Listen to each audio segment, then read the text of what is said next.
And we are live. I'm coming to you. Make sure you can hear me, everybody.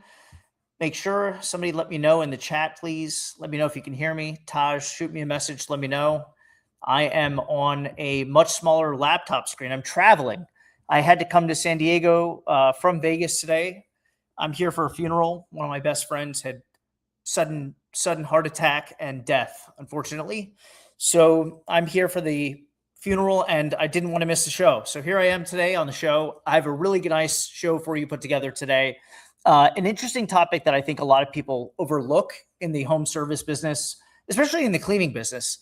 So I always like to say the name of the show, the topic of the show, and then tell you why I'm here. I always start the show basically the same way. But for those of you that are new to the show title today is How You Can Have Me. Whoops, this is not it. Hold on. I've got something different written. Today's show is about uniforms. It's about why uniforms are such an important part of this job and this business. Taj, can you do me a favor to let me know if you can hear me, if you can put something up, a comment, so that I know the audio is working? All right. Thank you, Rick. Okay, so it is working. Awesome. Great. Fantastic. All right. So today's show is about why uniforms are so important. And I drew some inspiration for today's show from Brian Scudamore. He's the guy who started 1-800-GOT-JUNK. He literally started when he was in college. He then dropped out because he was doing so well. And now it's a $300 or $400 million company. I'm sure you guys have all seen it. Those of you that live in the States that are tuning in, Brian's got his 1-800-GOT-JUNK business. And I remember reading the book and just really feeling like I was learning a lesson about customer service and about how whatever your competition doesn't want to do or isn't willing to do is your opportunity. And in the book, Brian talks about how he noticed that when he was going to haul junk and he would go with his truck and he would see other people doing it, nobody was wearing uniform. Everybody would just come in street clothes, and they would ask that everybody put their belongings out on the curb or the driveway because nobody wanted to go inside the house. It just didn't work that way. And Brian changed the game. He put everybody in uniforms and he essentially added a white glove element to the service, and it allowed people to go into the houses. And Brian would say, even if it's in your basement or your attic, wherever your junk is, we'll go in your home, we'll pull it out and we'll put it in the truck. And it was white glove service with a uniform on. And what that allowed Brian to do was charge higher prices, because when you wear a uniform, then there's a higher perceived value for the service provider. And so really, really interesting lesson. Again, if you just tuned in, I'm coming to you live. I'm on the road today. I'm in an Airbnb. I rented a house. I don't have my normal studio setup, so I'm going to try to makeshift here and make it happen today. But I always mention before the show starts, if you're serious about building a profitable remote cleaning business and you want it to be able to run without you,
Hey John, you are mute.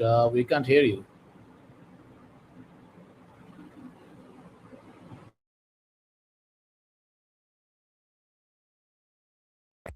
Can you hear me now?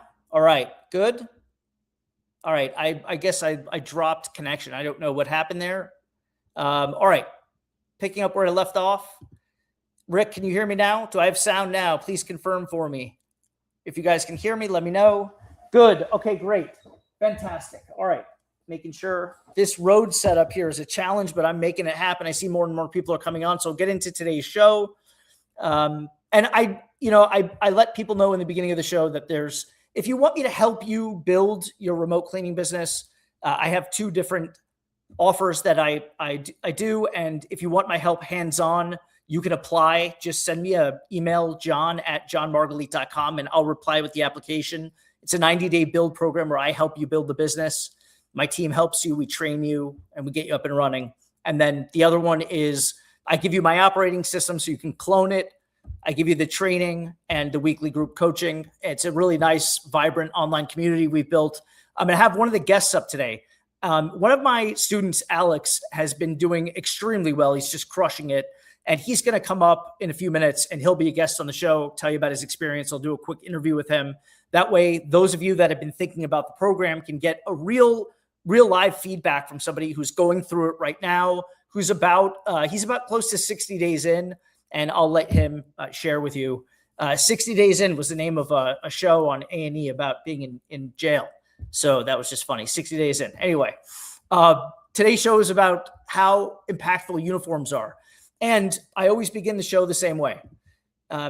It's important for me to let everybody know that I'm here for people who have been stuck, that feel stuck in their job or any situation they can't stand, who are tired of trading their time for a paycheck, tired of building someone else's dream, and tired of feeling like they don't have real options. And the reason why I'm so passionate about this is because I've been exactly where you are, and I built my way out of it with a very simple remote cleaning business. And now my goal is to help you do the same. And I also realize that this is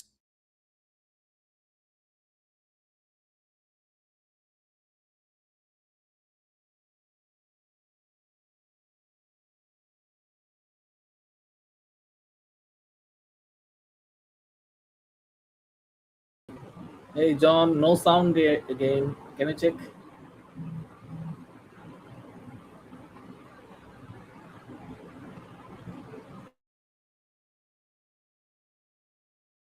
Sorry, still can't hear you.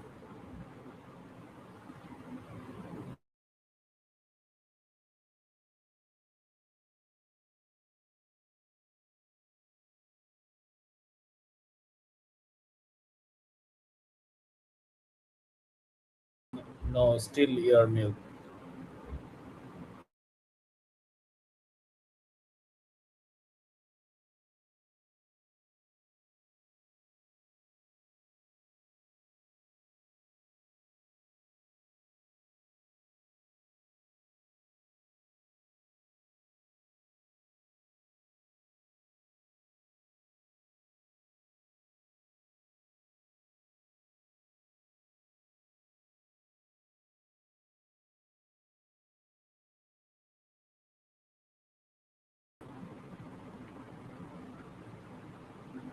I still can't hear you. Can you check if you can unmute yourself?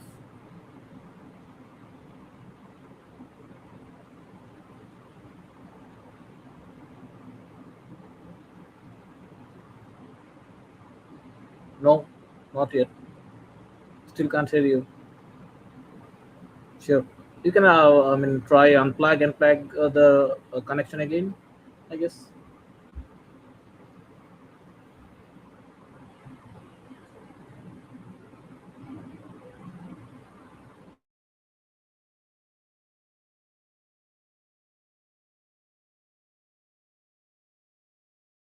Still, it's not working.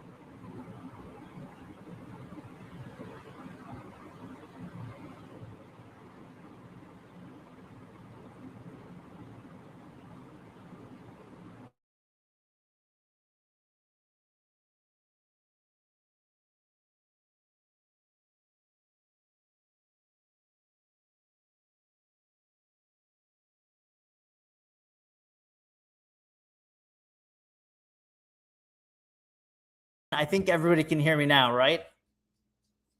Yes, we do. All right, You. great. Let's stay on here. I don't know why it's doing that. Whew, what a freaking mess this is. All right. Can you guys still hear me? All right. So let's go ahead and have Alex up before my computer or my mic fail. Taj, can you help me get Alex up here, please? Alex is a guest of the show today. Alex, can you hear me? What up, John? Hey. I can, yeah. All right, great. I'm trying to make this work, the setup on the road here. I didn't want to miss. All right, so Alex, for some people that are wondering about the 90-day build program, you're a part of it right now. You've been with me for, how long have you been in it now? How long has it been? Are you saying since I officially launched or since I started working with you and your team? No, since you officially launched the business. How many days has it been? It's been a little over 60. Okay, so Alex is about 2 months in. For anyone who's wondering about the programs, Alex did the done for you, and I come in and be hands-on with the business. My team trained Alex for a full week. He got to go behind the scenes and have what we call the uncensored backstage pass. He came and saw how we ran the business, and then he went off and he replicated exactly what he saw. I'm going to let him tell you about his experience.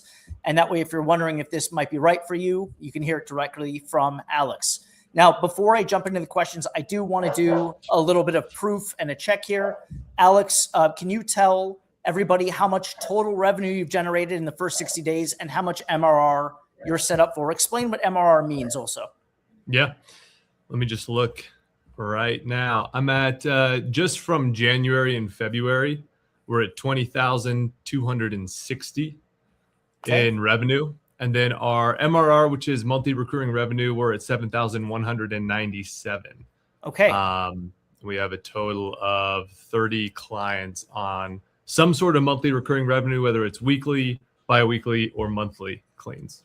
Beautiful. So 20,000 revenue, 60 days in, and about 7,000 plus in monthly recurring revenue. These are clients that he did one clean for at least that went ahead and booked recurring service. And Alex, can you tell everybody what you think is the most valuable part of the done with you, done for you program? That's a good question, and it's a hard question because to pick one thing that's most valuable,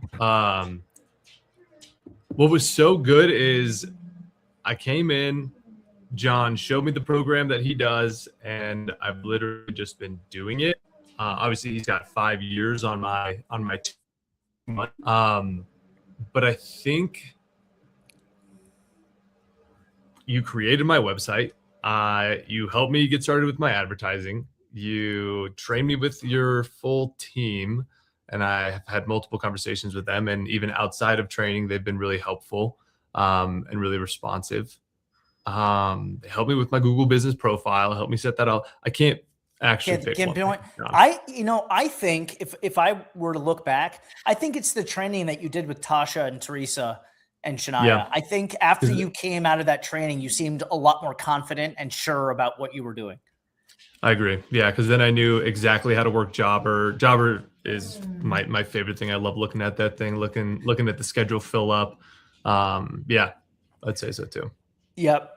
And tell everybody what made you first decide to come in? I know Alex came by way of referral.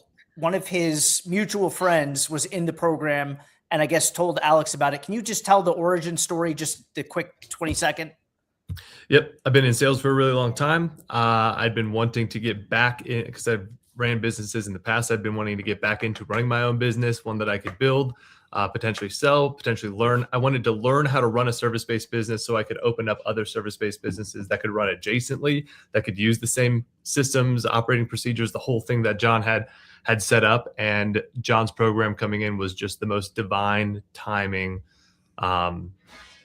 thing that could have happened. Honestly, it's been the biggest blessing in such a long time.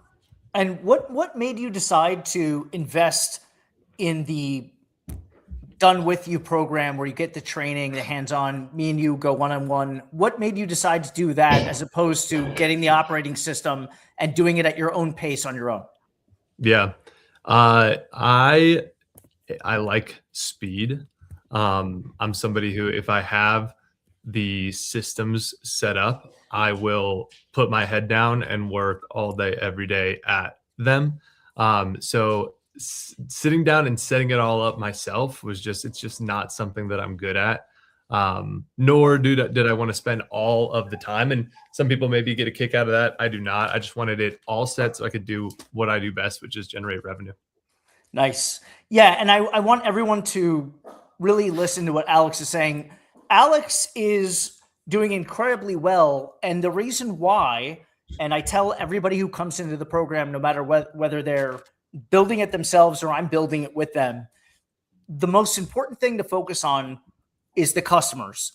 If you don't focus on the source of the cash all the time, and that's like your main focus, then all the other things don't really matter. Because if you're bringing in cash and lots of it fast, then you can hire great cleaners. You can afford to pay more. You can get better software systems in place. And you actually like have some profit and you can take some money out of the business and pay yourself, which is one of the most important things early on. So you don't get discouraged or think about how long it's going to take for the business to actually help you generate some income. Right. Yeah. And so from that perspective, can you tell everybody how you started to consistently get leads? What marketing platform or advertising platform, I should say, did you use? And just tell everybody the story of how it came about. And you said something that didn't surprise me. You said at one point, I had to turn the ads off because we had too many leads coming in. Can you just tell everybody about that? Yes. So John told me pretty early on, I think maybe a week and a half, maybe 2 weeks in, to try out Thumbtack as a resource for us here. And I turned that on. Failed miserably at the first couple that came in. I was just learning the system, but it took only about 4 days till I really got flow with it. And Thumbtack since then has generated almost all $20,000 of our revenue. And it hit a point where it was so many leads were coming in and I was closing them. I have a really good closing percentage when I get somebody on the phone, that I didn't have enough cleaners to support the amount of jobs that were coming in. And it was a really good problem to have, but I needed to take a pause, hire more, turn the faucet back on and fill their schedules. So a good problem with Thumbtack's been amazing for us so far. Yeah, that's great. That is for anybody who's listening right now that's considering starting a remote cleaning business. That I've seen a lot of different business models and I've tried a lot of different businesses, but the hardest part of every business was inevitably the customer acquisition, the marketing. And what with this, is the polar opposite. It's not hard to get customers because there's so much demand, and it's not the kind of service that you have to educate somebody about or explain what it is. Everybody understands universally what house cleaning is, and more often than not, everybody's got someone coming to their house to clean. And so you get 1, 2, 3, 4, 5 customers and starts to get out of control. You get so many customers. The problem then becomes keeping up with that and having enough good cleaners to fulfill the service. And you get to a point where you have leads coming in and you're paying for that marketing channel. So like Alex did, he turned it off for a little bit so he could sort of catch up, build his fulfillment team, and then turn back the ads on and kept growing the company. Tell them about the most recent challenge that you're having. My current most recent challenge is getting my Google business profile to bring in some like more organic leads. And that's just going to take time to optimize it. And then hiring just more really good, reliable, tied in team player cleaners. We have a good team, but there's, I just want to continue being able to recruit our dream team. Yep. And I want to say to that point, when a cleaner comes in your orbit, when a cleaner comes into your world, It has to be the first interaction with them has to be incredibly organized, incredibly confident, and incredibly buttoned up. That person must feel that you run a very, very tight operation, that you have a lot of jobs for them. And ultimately, instead of coming to a cleaner and saying, these are the rules, this is what's expected of you, this is what you have to do, I come at them with, this is how you make the most money in this position. These are the things that you do to make the best tips. These are the character traits that the cleaners have that make the most amount of money. So when I go to them, I want them to understand, first and foremost, I've built a platform and system for them to make a lot of money, and I'm here to support them and make them successful. And then I tell them what's expected of them and how I run the company, and then they fall in line. And I think that the best way to do that is to lead with what's in it for them first, and then go back to what you need them to know about the company. Alex, can you tell us about the first set of people that you got, your core cleaning team, and what they've been able to do in terms of fulfillment? Yeah, they've done fantastic. I would say really quick, the other challenge that I'm experiencing is I know now how to produce 10K revenue months, and now it's getting my own skill set and systems and leadership to the place where 20K becomes a walk in the park, because 10K is a walk in the park.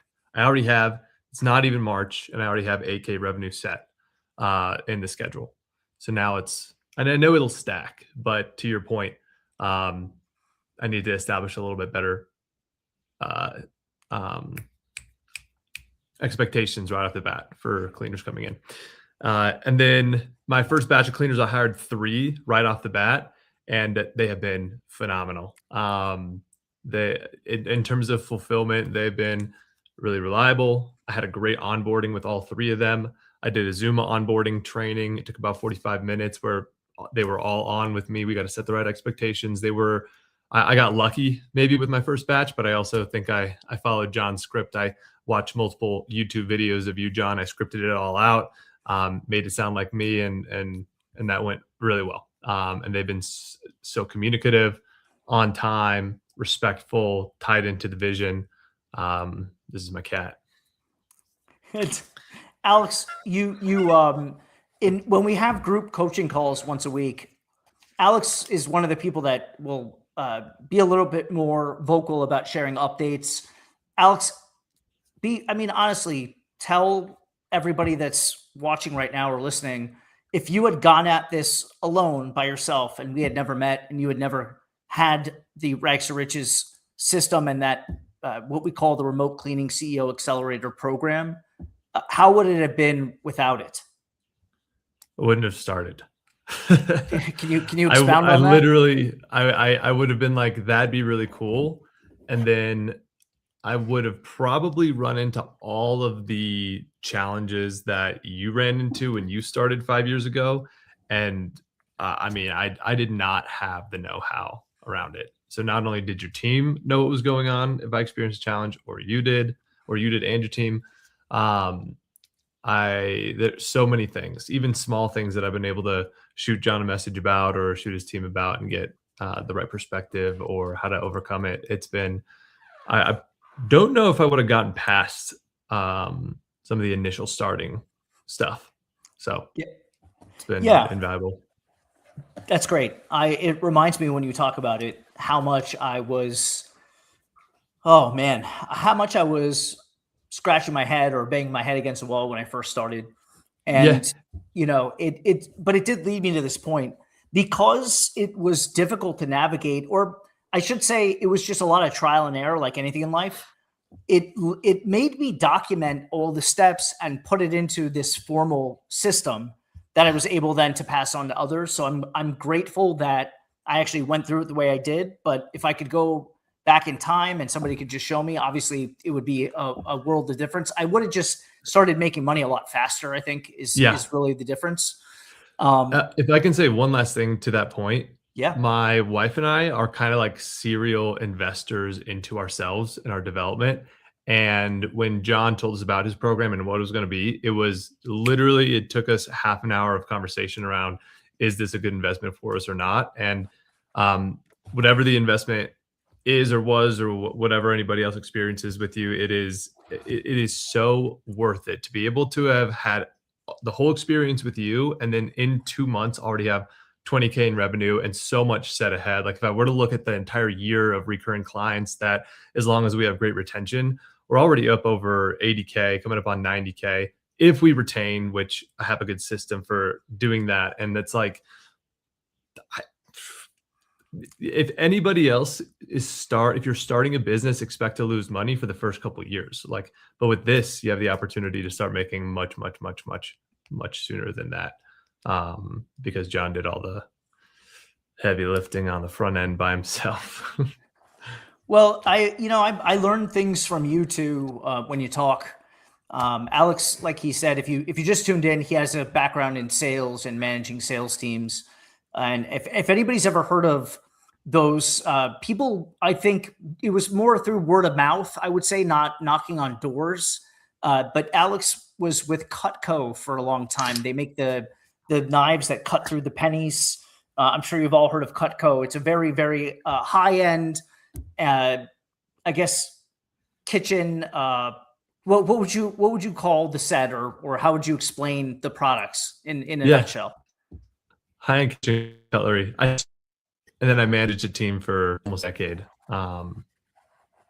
So yeah, knives, man, love them. And we when we have these group calls, tell everybody a little bit about, aside from what you learn about remote cleaning, I try to come every week and I try to make it more of a special experience. I try to give everybody what they need to help them make more money, but I also want people to unlock more potential that they have. What do you see in the calls, and like, how does it feel when you come out of it, even if it's something that you've already heard before that you knew? It's always helpful. It's always important to like rehear and relearn things. Sometimes it's things for the first time. It's just, I think it's important to understand that it's an entrepreneurial journey, and it's called a journey for a reason. Like, this is not an entrepreneurial journey for a season. It is a journey. And to have mentorship of somebody who is years and years ahead, like, it's always going to be motivating. There's always going to be nuggets. And it's really important to understand, like, if you're coming from a W-2 where everything is fixed, it's not all on you, into entrepreneurship, it's so crucial to have weekly touch points where you're getting motivated, getting reminded of mindset, getting reminded of just different perspective shifts. Because if you're doing everything by yourself, your mind plays tricks on you. It's just how our mind works. And more often than not, the mind can go down negative paths if things are challenging or really hard, or you're experiencing some quote unquote failure. And every week when myself and the group gets to tune in, it's an opportunity to redirect maybe some of those negative thoughts. And this is what John's talking about with like the motivation that he brings in, to redirect those thoughts in a positive way, because that's the only thing that's going to continue bringing more success to the opportunity of it. So that's been the experience there so far. No, that's great. I realized a long time ago, when I was a kid and I was into martial arts. I'm sure a lot of kids take karate when they're young. But there was a way that I conducted myself when we were on the mat. And right when we were on the mat, even though I started at 6 or 7 years old, I was all business at that point. Very competitive. And I remember the instructor saying, the way that you do things here in karate class is the way that you should do everything in life. Go all out, give full maximum effort, compete at the highest level, try to be the best, respect other people around you, learn from other people around you, all these lessons. And so when we all meet, I get the tactical out of the way, and I focus on money-making information, but I also want people to I guess for lack of a better way to put it, I want them to be better all around. I want them to take what they learn in the program and apply it to relationships, school, whatever they're doing, career, because I believe in it so much, and I believe that it does give people the sense and the purpose to go to that next level. Does that make sense, Alex? Completely. Yeah, it's all of that is helping us be better in every area of our lives. That's what's so cool about entrepreneurship is all the lessons. That's something that my wife and I really admired and could feel in you, is your desire to help people expand their life, not just business in the residential cleaning business sense. And that's so important because that's a core value of yours. Yeah, Not just exactly. something that's Appreciate it. spoken about. I appreciate it. I've enjoyed hearing your updates, and when I think about your journey, we're at a place now, and I want everyone to know, because we'll do an update later.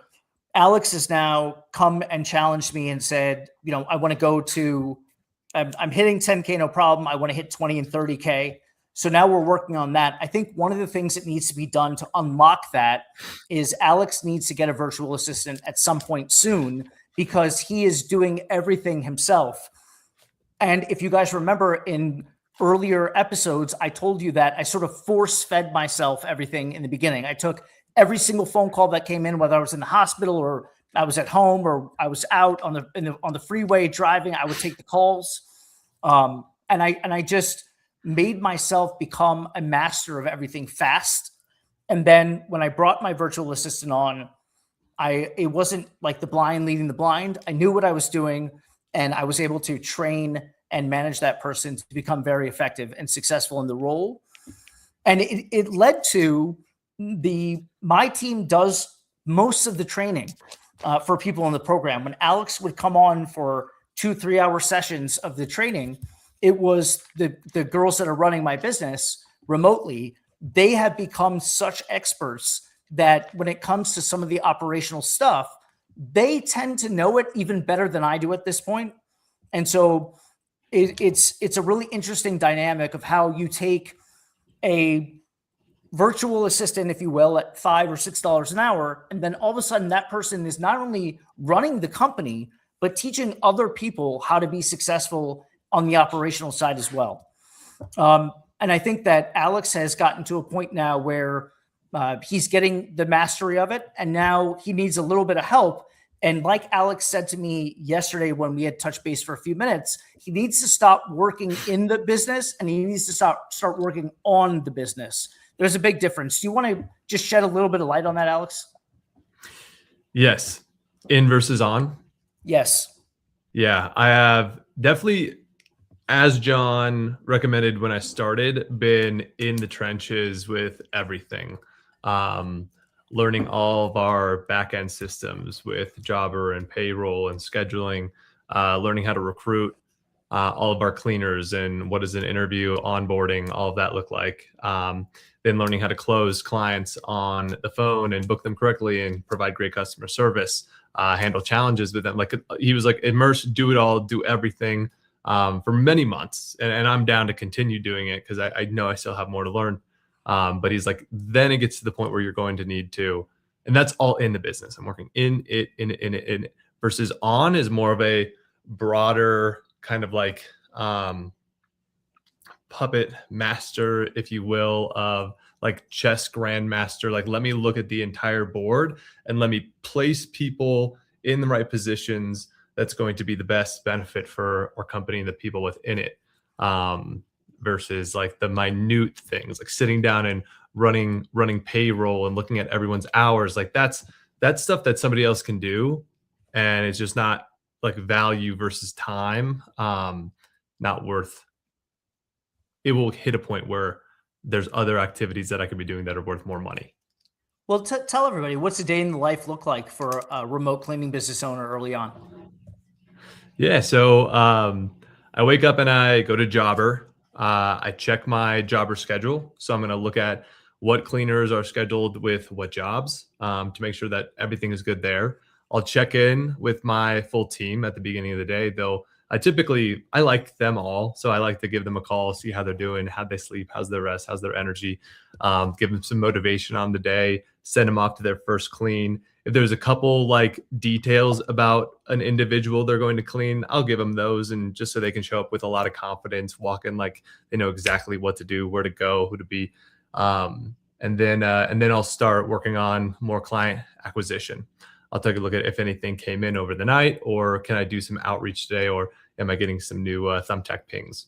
And then I just make sure logistics are all set. So make sure that I've got all of their pay tracked correctly. I track all of my numbers. I'm like a data freak. So I just like to look at how am I projecting, or how are my projections based on what I'm currently doing, and what needs to either shift, or am I ahead of pace, behind pace? We're fortunately ahead of pace based on current projections, because I want to do 400K in revenue this year. And I had kind of a ramp up period set, and we're a bit ahead of it, which feels good. And then I ask all the cleaners, you don't have to do this, but I ask the cleaners to give me a shout after they're clean, so I can see how to go, what they feel like went well. Take a look at their before and after pictures, just to do some quality control. And then I check in with a lot of clients. So we have 30 recurring clients now, and that's not by accident. Like I really, that was my number one mission with Thumbtack, was to see how many recurring clients we could acquire, because then I don't have to pay for those leads anymore. And I'm down to pay a bunch up front to get as many of them, but then I want to really work on retaining. So I also bought a whole stack of thank you cards there you go. here that I'm going to be writing out, and That's a putting great touch. a picture of my wife and I in there, and just thanking people for their business, and just trying to do entrepreneurial stuff. What a great tip. What a great tip.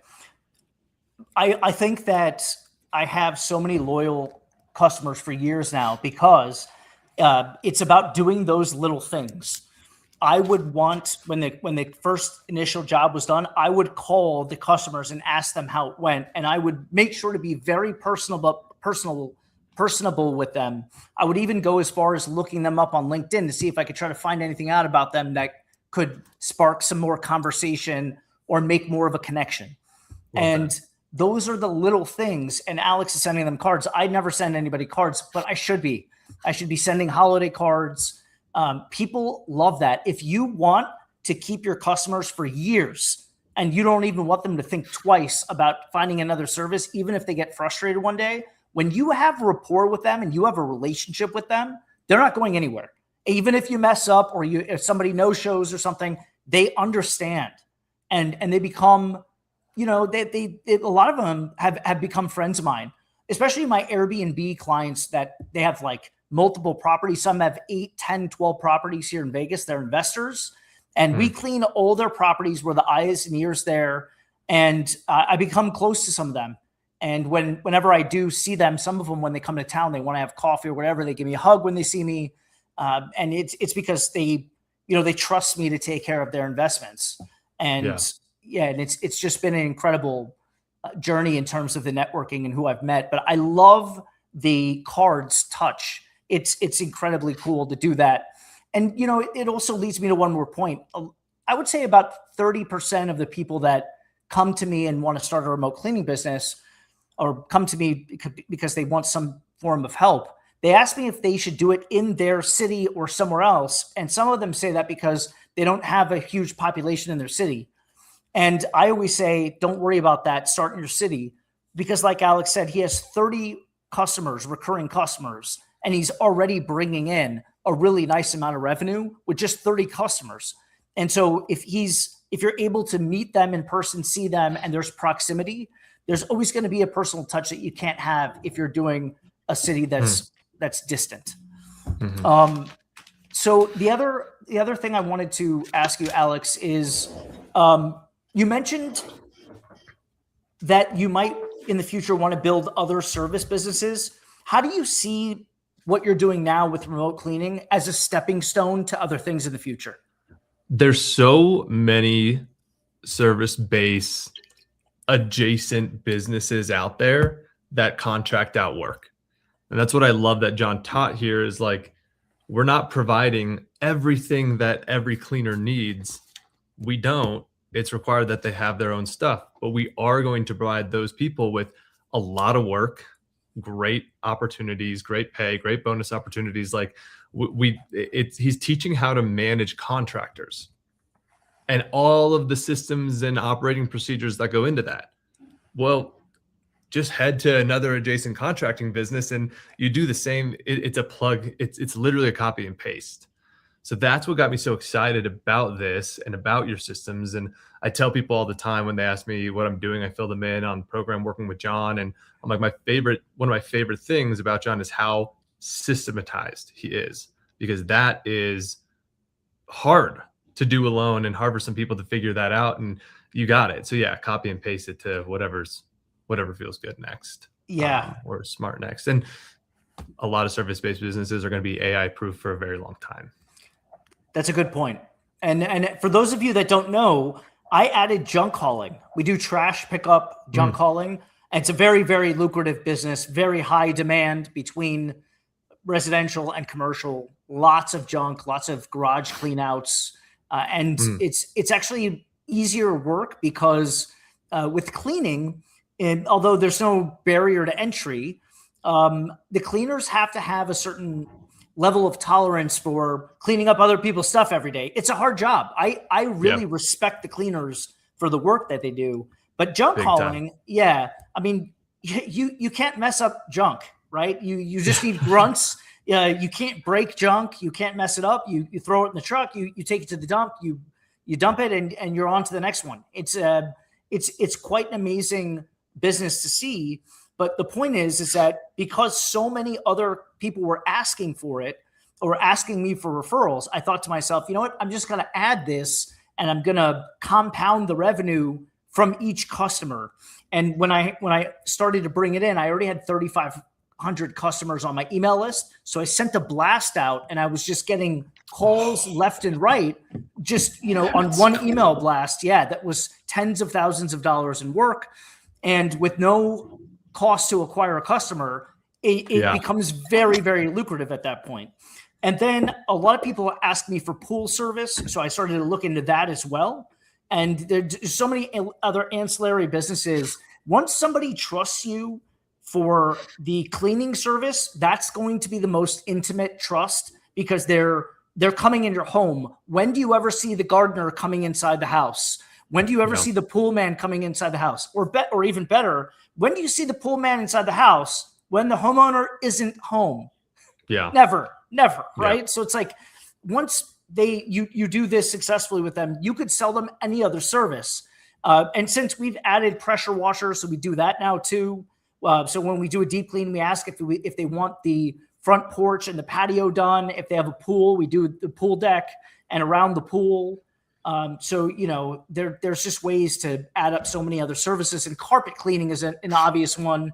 I mentioned this before. I think I have 8 big green clean machine carpet cleaners. They're portable and I give them to the certain cleaners or teams, and YouTube trains them how to use it. I tell them to watch this one YouTube video and they're off and running. Have you thought about adding carpet, Alex? Yes. Once I have that like really established team who I've got their schedules full of cleaners, I'm going to be adding carpet shampooing or cleaning. Wonderful. Absolutely. Yep. And when Alex talks about everything being systemized, what he's really saying is that every time you have something that you need to do, or anytime you run into an obstacle or a challenge, there's already a system in place that you can follow to get you right through it with the best outcome. And that's what he's talking about. So the systems do the heavy lifting. It's not like you encounter something and then you have to figure out how to solve for it and how to get it to make profit or yield profit. That's already in place. All you have to do is follow it step by step and you're good. But I'm really proud of the training that my team does and how well they've picked it up and how they can spend a couple hours with someone like Alex and really show him the ropes of the back end operations. And then he could come out and just copy what he's seen them do and replicate that type of success.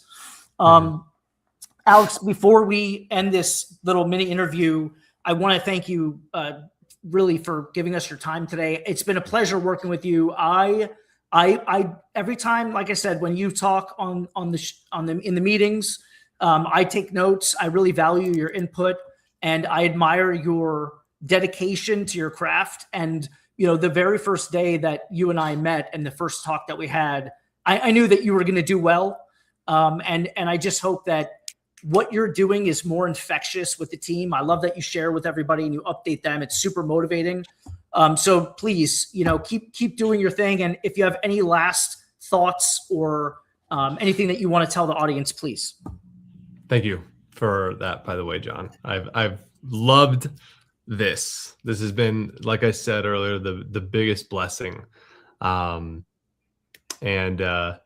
I guess if I had any last thing to say is, this is actually the thing that motivates me the most right now, which is the greatest transfer of wealth is happening now. In the history of humanity, it's currently happening. And the next 5 to 10 years are going to be the biggest transfer of it all. The baby boomer generation, most of them are going to be retiring here soon. There's going to be businesses being sold, et cetera, et cetera, et cetera. And if you have any a pull in your heart to be like, what could that look like for me? Look into something like this. Find somebody who has done it, who's been there, done that, put it all together, and put some faith and some trust in yourself. All it's going to do is teach you how to be a better man, woman, human being. Now is the time to start learning how to do it. And especially with somebody who's already done it. It's just invaluable to find that. So if you're curious, absolutely take some steps forward. Awesome. Thank you, brother. Awesome. I appreciate it. And I will talk to you. You and I have to catch up and make a little mini plan on how to level up. And if you don't mind, I'll hit you a little bit later today or tomorrow, and we'll catch up. No rush. Thank you so much, John. Thanks for coming on. All right, Alex. And there you go. That's sort of a firsthand take of somebody who's been in the system for about 90 days now from when we started working on starting his business, when he got his LLC, when he wanted to get his Google business profile approved. He's actually been operating for about 60 days now, and you heard the results. And this is, Alex is a high achiever, but these type of results are quite typical for the program. Everybody that comes in that follows the systems and executes with the dedication, they succeed. I've never had anybody go through the program and not succeed. The only people that don't make lots of money are the ones that quit or that don't give it a lot of effort. They keep it as a side hustle. But like I mentioned in yesterday's episode, you can keep it as a side hustle and it can be very, very good. So anyway, I know that I got cut off earlier, but I want to finish my thoughts for the day about the show topic. The show topic, and I read Brian Scudamore's book. He's the founder of 1-800-GOT-JUNK, and then I had my proud moment because about a year ago, we got a call from a property manager, a commercial property manager, who had a big giant dollar store, a Dollar General store going. It was a superstore. So they had grocery in there and stuff like that. Really big space. They went bankrupt. That particular, I guess their franchises, that particular owner went bankrupt, or that the person who was operating that store, and they stopped paying their rent, and they had to scrap all the shelves, take everything down, and basically do what they call a store takedown. And I was new to that. And when I showed up, they asked us to come because they saw that we do junk hauling and cleanups. So they invited us to come to do a bid on the project. And when I got there, 1-800-GOT-JUNK was there. I saw their truck in the parking lot, and I just said, "Oh man, I probably have no chance." And then we blew them out of the water. Not only did we get the job, it ended up being about a $40,000 job. And the net profit on it was about $17,000. And that was, 2.5 days of work. And I didn't actually do any of the work. The team did. I showed up to direct a little bit. I made a little bit of I documented it. I made a little bit of a video, and I put it on my TikTok and my Instagram so everybody could see. And now we're doing these store takedowns, and it's an incredible little niche within the cleaning, junk hauling business. But you got to have a truck for it, so that's why I haven't really talked a lot about it. But if you want to see the actual work being done, you can go to my TikTok or my Instagram. I have hoarder house cleanups. One of the biggest niches, or the most profitable niches, is crime scene. I've talked about this as well. We go and a lot of it's suicide.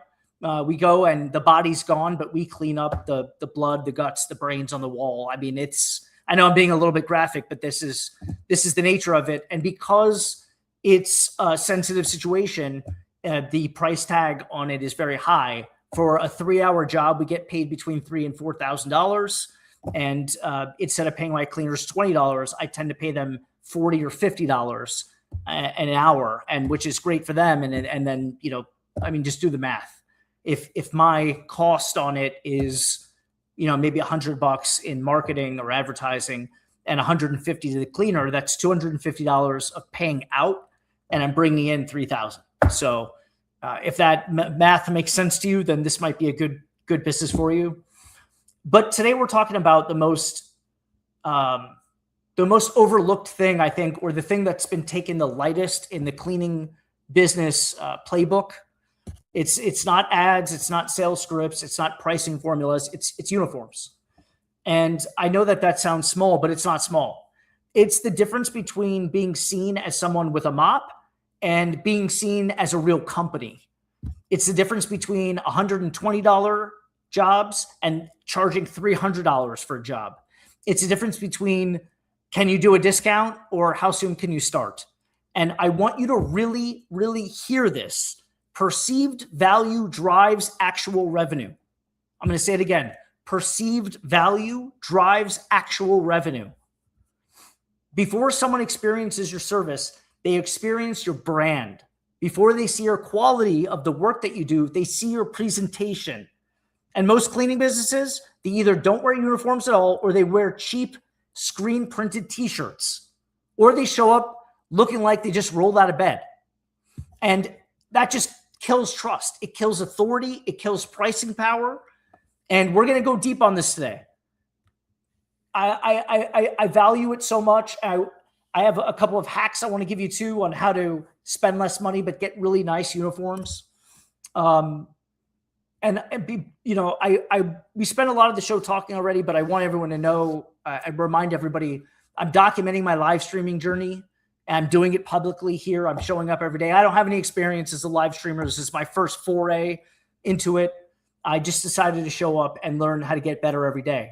And I'm saying that because I want to prove something, is that, the same rule applies in business.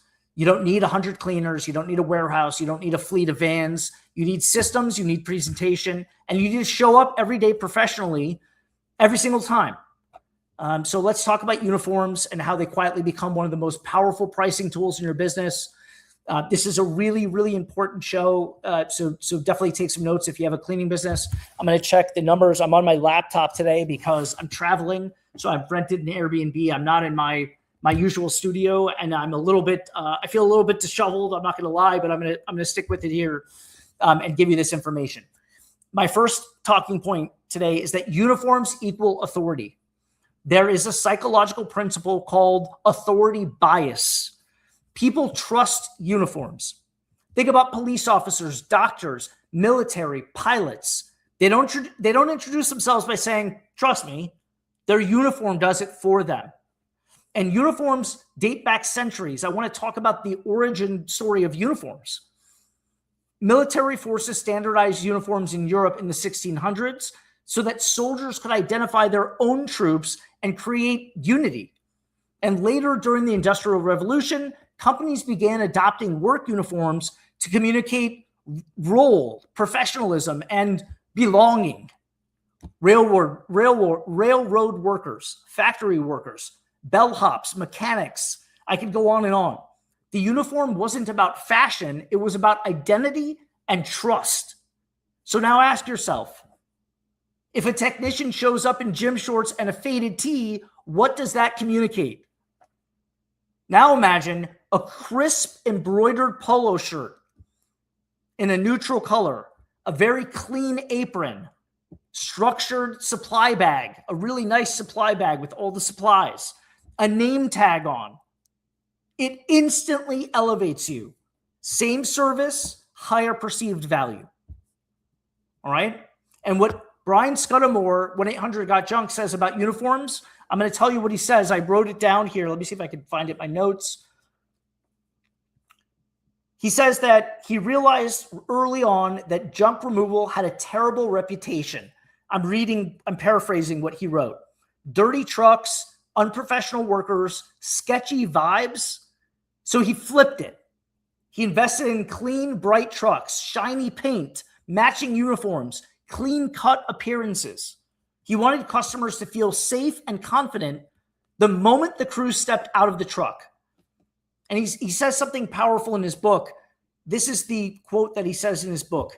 People judge you before you ever open your mouth. There's nothing more true to that in life. You know it too. People have bias. This is human nature. Whether it's right or wrong, people are going to judge you. And this one thing, understanding this one thing, can be a total game changer in your business. And it's important that you communicate all of this to your cleaners as well. It's important that you not only say you have to wear the uniform, but it's important to say why you have to wear the uniform. When you tell people why and you give them a sense of pride in wearing the uniform and where it comes from, you get real buy-in. You get logic and you get emotional buy-in. And that's what is critical about this. And some of you say, I know what some of you are thinking. If we have contractors, we can't tell them to wear a uniform. That's what an employee does. Let me help you real quick. I'll delineate, I'll draw a line in the sand. My contractors have to pay for a uniform. It's $8. And they don't have to wear it. It's their choice. But it's my choice on who I give jobs out to, who I assign the jobs to. So if they don't want to wear it, that's fine. But I'm not going to assign more jobs to them. All right. So there's a way to have control over the situation without directly controlling it. All right. They're buying the uniform. Employees don't do that. And employees don't get to choose whether they want to wear the uniform. The contractors do, but there are repercussions for it. Okay. There are consequences. Brian Scudamore understood that if junk removal could look premium, it could charge premium. This is 100% true. Uniforms helped reposition the entire category. And that's why it was such a fragmented market with little service providers. And he was the first person to build a real business out of it, a business that's worth hundreds of millions of dollars. And that's what you're going to do in cleaning. You're not selling that people are coming to wipe counters. You're selling trust inside someone's home. That's the thing you need to realize about this. You want to be really good at this business, you have to understand what you're selling. You're selling intimate trust inside someone's home. The third thing I wanted to bring up is the screen printed t-shirts versus the embroidered polo shirts. This is where most cleaning businesses cheap out. They order the $7 t-shirt, slap a logo on it, call it branding. This just screams side hustle. Instead, I want you to get embroidered polos in a neutral color, very, very clean, classy aprons to go over them. Aprons are great. I mean, you could even do a t-shirt with an apron because it's a dual layer. And aprons are great because there's one size fits all, right? So I love the aprons. They keep the shirts nice, and you can wash the aprons. All right. Let's see here. Let's see. And you can source these aprons directly from the factory in China on Alibaba. Some are in Indonesia as well. And so I order bulk. I order like 250 aprons at a time, and they come with my logo embroidered, super nice. And that's a hack. If you go to Alibaba.com, you end up paying, a buck or two per apron. It's a sweet, sweet deal, and you'll always need them. All right. And I look at uniforms not as an expense. I look at them as a revenue tool. Right? And I'm being serious about this. You can literally charge higher prices and make more money with a great looking uniform. All right. I'm checking here how much time we have. I'll keep going. The bag matters. The bag matters. It matters more than you think. I like to use the Husky 14-inch supply bag. Maybe I'll be able to share my screen with you here. Let me try real quick. I'll show it to you on Amazon. Actually, I can't because I'm out of a weird setup. But Husky, the company that makes tool bags, they have a 14-inch supply bag. It's red and black. That's the best bag. Amazon has some copies of it in all black that also look really good. But your cleaner should be coming with a clean, presentable, nice uniform, a real tool bag that carries their supplies, and or some type of caddy. And their vacuum should be cleaned, and they should not be wearing shoes. They should have shoe covers on, or they should have special socks with grip underneath so that they don't fall and slip. All right. Those are the main things that you want to have happen right when you walk in the door. You want the customer to see these things because that's what brings the experience. That's the perceived value of the experience. And once you begin the job that way, everything goes well. If you walk in with a dirty vacuum, you walk in with your shoes on, you don't have a uniform on, or you do, but it's a schleppy uniform, it's not going to go well. The customers will find a reason to get upset. That's how this business works. You have to become obsessed with the presentation and obsessed with the customer experience. You have one shot. All right? Structured, professional, and organized. When a cleaner walks in with a grocery bag full of spray bottles, it looks chaotic. When they walk in with a clean, structured supply bag, beautiful. All right? That communicates I'm organized. I do this professionally. I take my job seriously. All right? Last thing I'm going to say, presentation influences pricing power, period. I also wanted to talk more about the origin story of company uniforms, because this is something that most people don't know and most people don't realize. Department stores in the late 1800s introduced uniforms not for employees, but to reduce customer anxiety. So when shopping moved from small personal shops to large department stores, customers didn't know who worked there. That's where it came from. So stores created uniform dress codes so customers instantly knew who to trust and approach. And uniforms reduced that friction, right? And then fast forward, fast food chains like McDonald's standardized uniforms to create brand consistency worldwide. Airlines do it to build safety perception. Tech companies like Apple simplified dress codes inside stores so employees were visually approachable, right? Uniforms are friction reducers, and friction reduction increases sales. All right, that's the bottom line. You get rid of all the friction, the customer becomes comfortable people buy. All right. Questions for the audience. We have more people today than ever. Thank you so much for tuning in. I really try to bring all the value I can in the shortest period of time. I try to get to it. But from the bottom of my heart, thank you for tuning in. It means a lot to me. I want to have the most watched live stream show on the planet one day, and that's my goal. Questions for the audience. I always like to ask thought-provoking questions. Here's the first one. Be honest. What do your cleaners wear right now? What are they wearing? Think about it. For me, I started with full scrubs and an apron. Now it's polo shirt or t-shirt plus apron. And for the women, it's black leggings. For the men, it's black work pants like Dickies or, one of those. Carhartt, whoever makes that type of pant.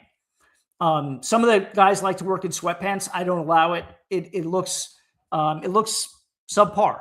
That's all. It's not a good look. Would you trust someone in your current uniform to charge 30% more? So in other words, if you paid for a service and that same person, if you're one of your people went in with your uniform, could you charge 30% more because of the way that they look, their presentation? If the answer is no, then you should really invest in better uniforms. All right. There's a little bit of roundabout way to say that. I wrote that a little wacky.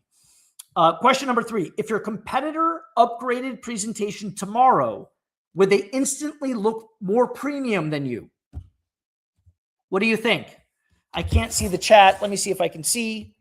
Sorry, I'm not able to see the questions today very well. I'm on a different system here. Let me see if I can see your comments. I won't have any other guests on the show, but that's what I want you guys to think about. And then lastly, are you positioning yourself as a cleaner or as a professional home service brand? There's a big difference, right?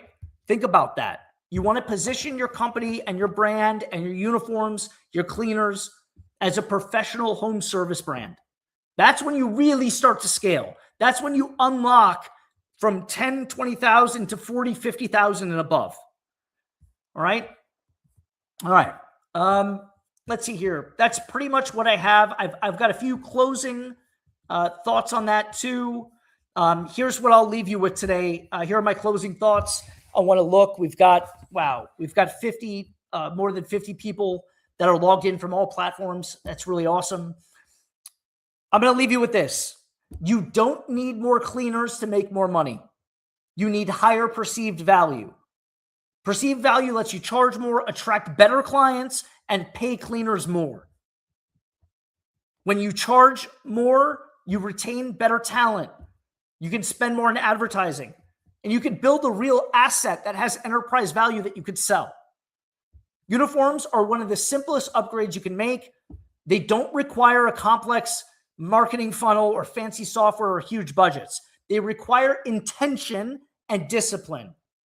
This business is simple, but simple doesn't mean casual. If you want to build a remote cleaning business that runs without you, pays you a 6-figure take-home income, attracts high-quality clients, and that feels premium, you must think like a brand owner.